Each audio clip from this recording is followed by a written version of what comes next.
I gave my mother-in-law one rule for our wedding. Just one. She agreed. She smiled. She shook my hand. And then she broke it anyway. What she didn't know is that I had a plan. Stay with me, because by the end of this story, you're going to be cheering. Let me introduce you to Emma. Emma is a 29-year-old woman who had been with her boyfriend Daniel for 6 years. Daniel was everything: kind, patient, hardworking.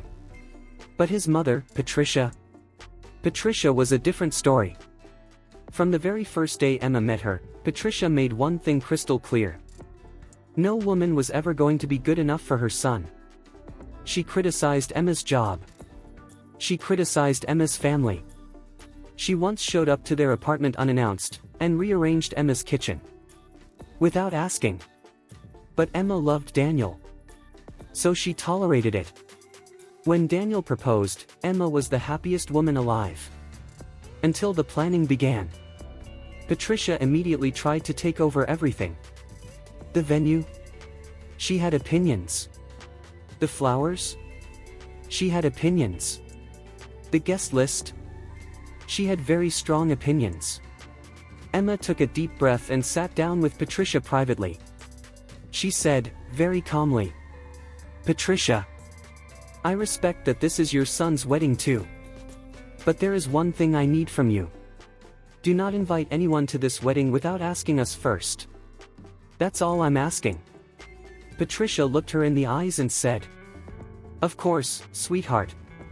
It's your day." Emma almost believed her. The wedding day arrived. Everything was perfect. The venue was beautiful. The flowers were exactly right. Daniel looked at Emma like she was the only person in the room.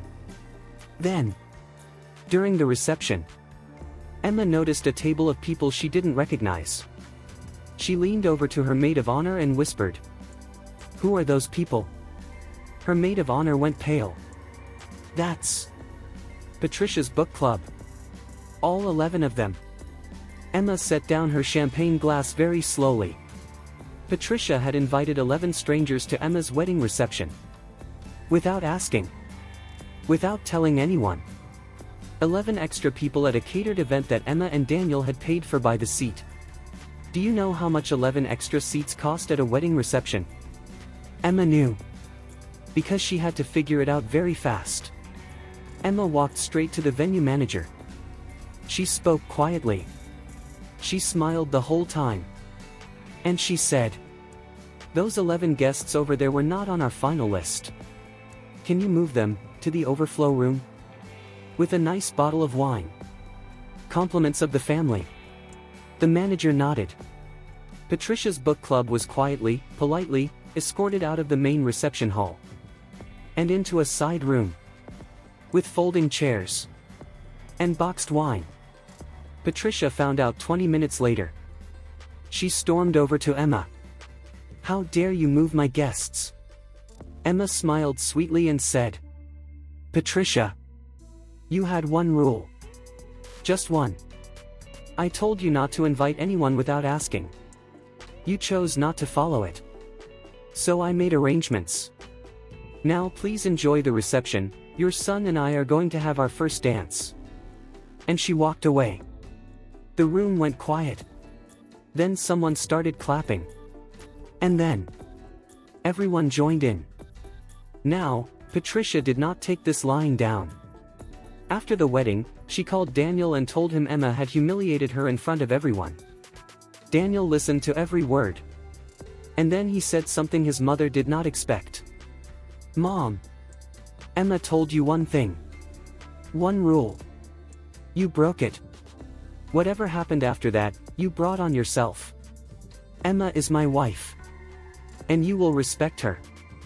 Or we are going to have a very different kind of relationship going forward." Patricia hung up. She didn't call for 2 weeks. And when she finally reached out, she apologized. To Emma. First. Emma posted the story on Reddit. The internet lost its mind. The top comment said, "The way she smiled and walked away is the most powerful thing I've ever read." This is the revenge we all needed. Another person wrote, Daniel backing Emma up is everything. That's a man who chose his wife. Protect him. And someone else said, boxed wine and folding chairs. Patricia will never recover.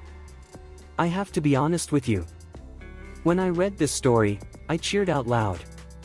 Because Emma didn't scream. She didn't cause a scene. She just handled it. Quietly. Perfectly.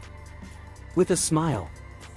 That is how you deal with someone who thinks rules don't apply to them. So here's my question for you today. Was Emma right to move Patricia's guests? Or should she have just let it go to keep the peace? Drop your answer in the comments right now. Team Emma, type yes. Team Patricia, type no. And if you want more stories like this, hit that subscribe button right now. Because next week's story is even better than this one. I promise.